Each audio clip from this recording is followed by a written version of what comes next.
in this lesson, we're going to take a look at some more algebra fundamentals, and that is working with literal equations. You're going to need some notes, something to write with, and possibly a calculator to help out with some calculations.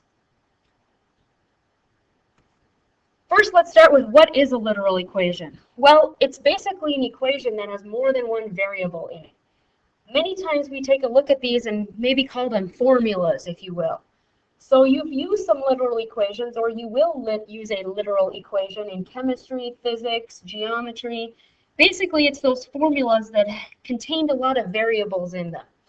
When working with formulas like this, sometimes it's handy to have a certain variable isolated or alone, especially if we're going to plug in some values later on that would make our calculations go faster. So our goal for today is going to be to get certain variables by themselves.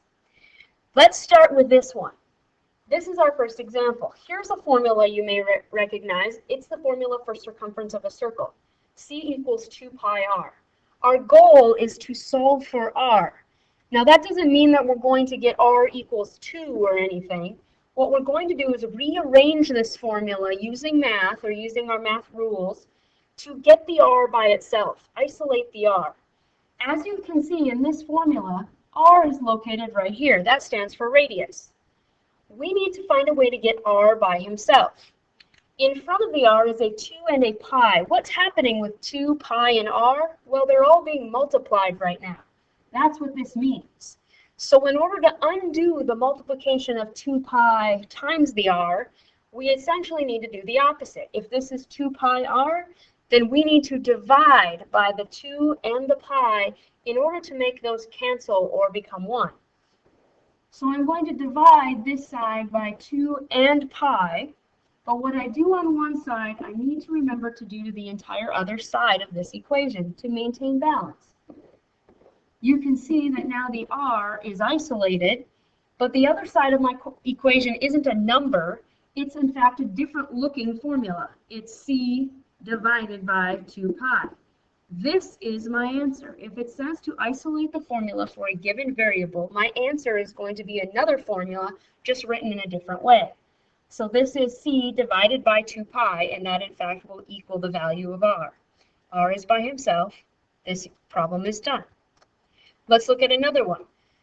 Let's solve this one for x. I have y equals 3/4 x plus b. I need to find a way to get this x isolated or by himself. Well, I can see at the end of this equation here, I have a plus b. In order to undo that, I would want to subtract b from both sides. Here's my equal sign. Adding b and subtract b will make 0, so they'll cancel out. And I'll be left with 3/4 x. On the other side, I have y subtract b. Those aren't like terms, so it just has to stay y subtract b. So I have y subtract b equals 3/4 x. Now how does one get rid of the 3/4 that's in front of the x? Well, remember, this is 3/4 times x. So what I need to do is think about a way to get rid of or to cancel out that fraction. If you remember back to Algebra 1, sometimes it was handy in these situations to get rid of a fraction like this, you would want to multiply by the reciprocal. So I will multiply by 4/3. But what I do on this side, the 3/4 and the 4/3 are reciprocals. They would multiply to make 12/12, which is the same thing as 1, thus canceling them out. What I do on one side, I need to remember to do to the other. I multiplied by 4/3. I have to multiply this entire side by 4/3. Not just the y or not just the b, the entire side. So this in fact becomes 4/3 y minus 4/3 b. Now that the x is isolated, my problem is done. My whole goal was to solve for x, so I have done that. Let's solve this one for y. This looks very similar to something you did in Algebra 1. Oftentimes we wanted to get the y by himself so that we could graph a line using slope-intercept form. Here's the y. Let's start over here on the left-hand side. I see an 8x that has absolutely nothing to do with y. To eliminate him or to move him away from the y, we would want to subtract 8x from both sides. leaving me with 3y equal sign. You could have 48 subtract 8x, or you could list it as negative 8x plus 48, whichever you prefer. Now, in order to get rid of the 3 that's in front of the y, that is 3 times y. In order to isolate the y, we would want to divide by 3 on this side. Then the y would be by himself. But what we do on one side, we have to do to the other whole entire side. This side consists of a 48 and an 8x, or negative 8x in this case. So we need to remember to divide both of those by 3. 48 divided by 3 is whole number 16. Subtract sign. 8 divided by 3 does not divide nicely, so I will just leave it as 8/3. And this is 8x divided by 3, or 8/3 x. The y is isolated. This is my answer. Example 4 here, solve for r. We need to go ahead and get the r by himself. Here's r. Let's start moving things away from that r and isolating him. I'm going to subtract the 2x.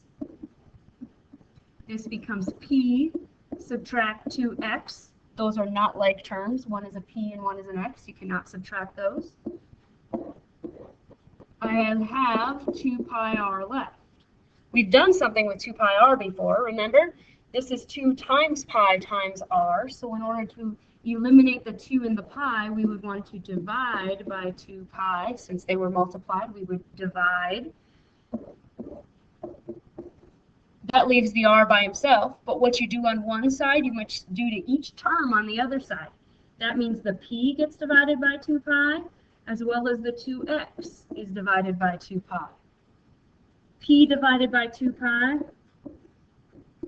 remains. 2x divided by a 2 and a pi, the 2's will cancel out here and leaving me with x divided by pi. So this expression or equation now is solved for r. The r is by himself, and we are done.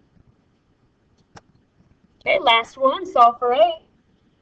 Notice where the a is located in this equation here. ab plus 8 divided by 12 equals c. Most of the time, people would look at this and go, ooh, fraction. Remember that this whole expression right here is being divided by 12. In order to undo that, we in fact would multiply both sides by 12. Multiplying by 12, dividing by 12, those cancel. Those are opposite operations. And c times 12 is 12c. We're getting close now. Now that fraction is not there. Now we're still trying to get the a by himself. Let's subtract that 8. This is a times b still. That is 12c subtract 8. Those are not like terms. 12c subtract 8 cannot be reduced or simplified any. Now if I look at what we have left, we have a times b. I'm still trying to get a alone, so I need to divide by the b. But I must divide each term by the b on the other side. 12c divided by b remains 12c divided by b, as well as the 8 divided by b here. That remains the same. Now a is alone, and we have solved that equation for a. Thank you very much, and that ends our lesson for today.